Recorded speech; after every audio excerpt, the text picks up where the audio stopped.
Good morning, viewers. Welcome to this law lecture series. Today's topic is evidence in criminal inquiries and trials in English. Very soon you will have the Hindi version of this lecture also. Now, here is the synopsis of the topic. Evidence in criminal inquiries and trials.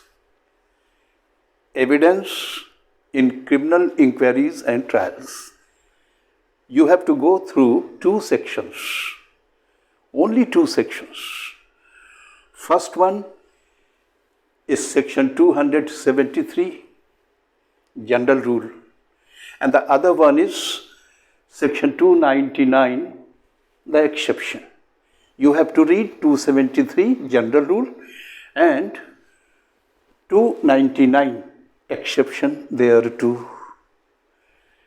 Now, first, general rule. Section 273. Please first remember the two sections. General rule is in section 273 and the exception is in section 299. So, first head, see this yellow colored heading, general rule, section 273. First point, no evidence shall be recorded in absence of the accused person. Every evidence has to be recorded in his presence, and where his presence has been exempted, personal attendance has been exempted, in that case, the evidence has to be recorded in presence of his pleader. So either accused should be there, or if his personal presence has been exempted, his pleader should be there. Now come to the second point. What does the word accused means here?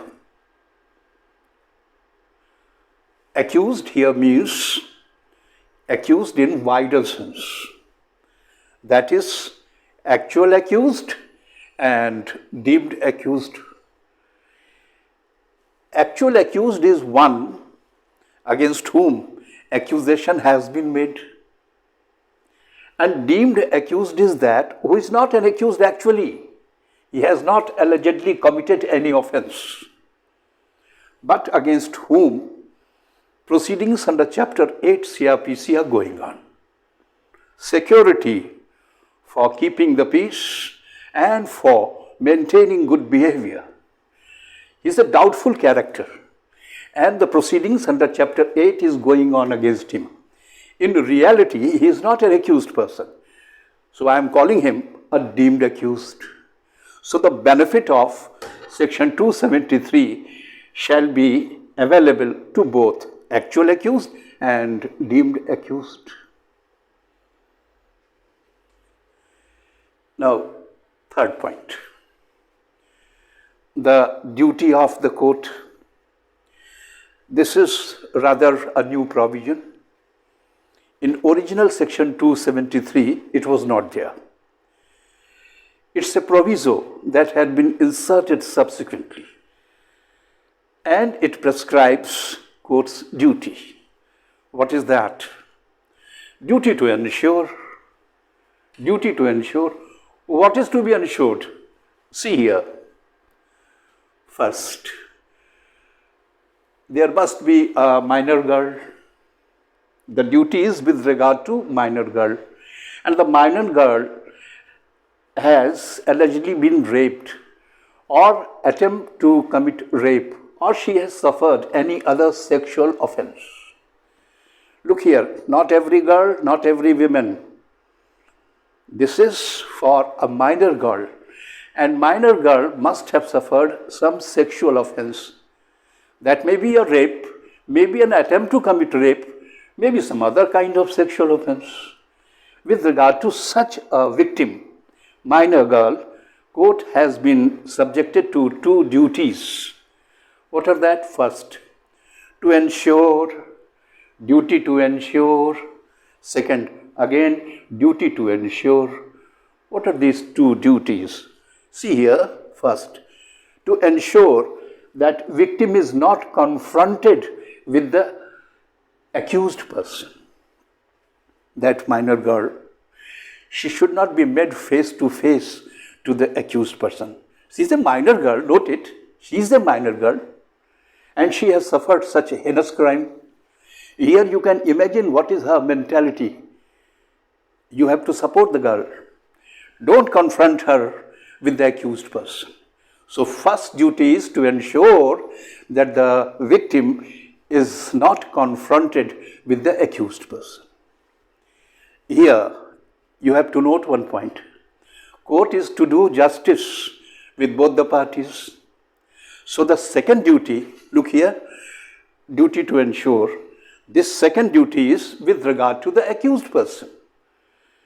Accused person should also not be denied justice. So the second duty relates to the accused person.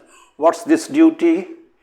The duty is that accused person should not be denied his opportunity to cross-examine the victim.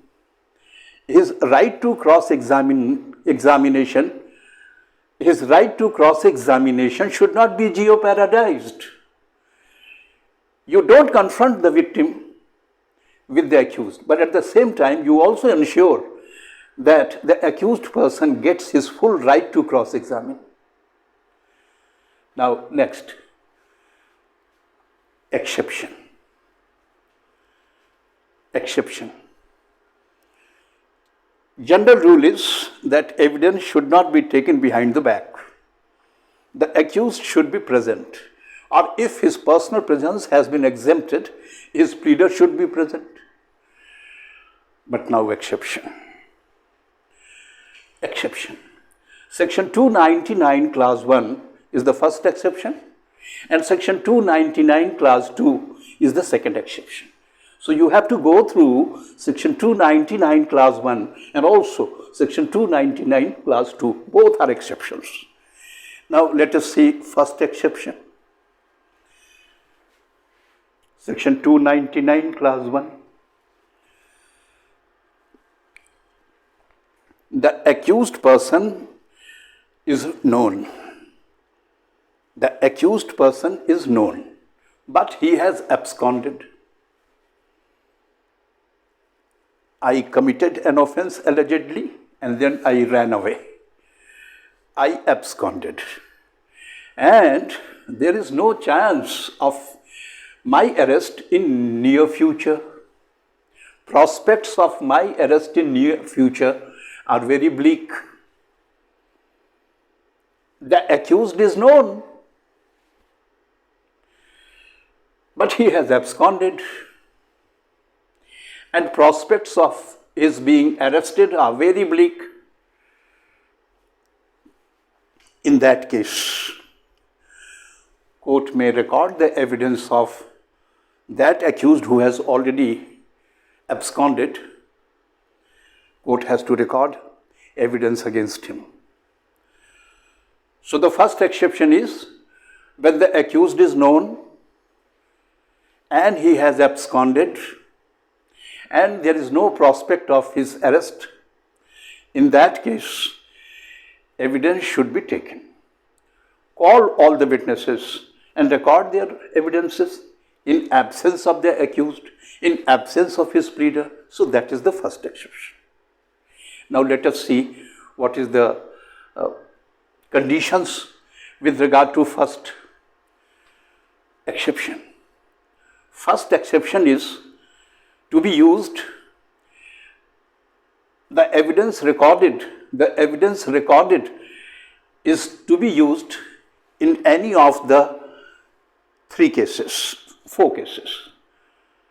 I am again repeating, the evidence so recorded behind the back is to be used in any of these four conditions. Otherwise, that evidence is not to be used. So what are those conditions? First, the deponent. Deponent here means the witness who has testified on oath. Look here, the word deponent suggests that a person has testified on oath. He has made a statement on oath. So the deponent is dead. You may treat it a witness. Witness is dead. Now his evidence can be used. Deponent cannot be found. Deponent cannot be found. He made the statement and he went away. Now he can't be found. This evidence can be used. Third, deponent has become incapable of giving evidence. Maybe that he has gone mad later. Maybe some other problem. He is not capable of giving evidence. So his evidence, which has already been recorded, is to be used. And the fourth and the last condition is that deponent's presence will be very expensive. It will cause unreasonable expenses, delay, and inconvenience. So if any of these four conditions are present, then the evidence recorded may be used against the accused person whenever trial begins against him. We can't say whether trial will begin against him or not because he is already absconded. But someday he may be arrested, someday trial may commence. In that case, this evidence can be used. But this evidence can be used only when the witness is dead, when the witness cannot be found, when the witness have become incapable of giving evidence, or when his presence is going to prove very expensive, unreasonable, and inconvenient. Now let us see the second exception. Second exception, as I told you, second exception is section 299 clause 2. See here, evidence is going to be taken, court is going to record the evidence in absence of the accused, in absence of his pleader. Why? Why in absence? See here, first condition, accused is unknown. In section 299 subsection 1, accused was known and he had absconded. Here the accused is not known. Nobody knows who has committed this heinous crime. Nobody knows. Accused unknown. Second, offense is very serious, punishable with death, punishable with life imprisonment. Then, third condition, either High Court or Court of Session has directed the Judicial Magistrate First Class to record the evidence. So the first condition is accused is not known. Second, offense is punishable with death or life imprisonment. And third, a direction has been given by the High Court or the Court of Session to the Judicial Magistrate First Class that, well, even in the absence of the accused person, you record the evidence. Now he will record the evidence. So Judicial Magistrate First Class will record the evidence as per directions of the High Court or the Court of Session. The evidence so recorded in absence of the accused person can be used in any of these three cases, otherwise not. First, again, deponent is dead. Second, again same, he can't be found. And the last one is different. He is not dead. He is found, but he is beyond India. He is beyond India. In any of these three cases, the evidence recorded by Judicial Magistrate First Class may be used whenever the trial commences. That's all.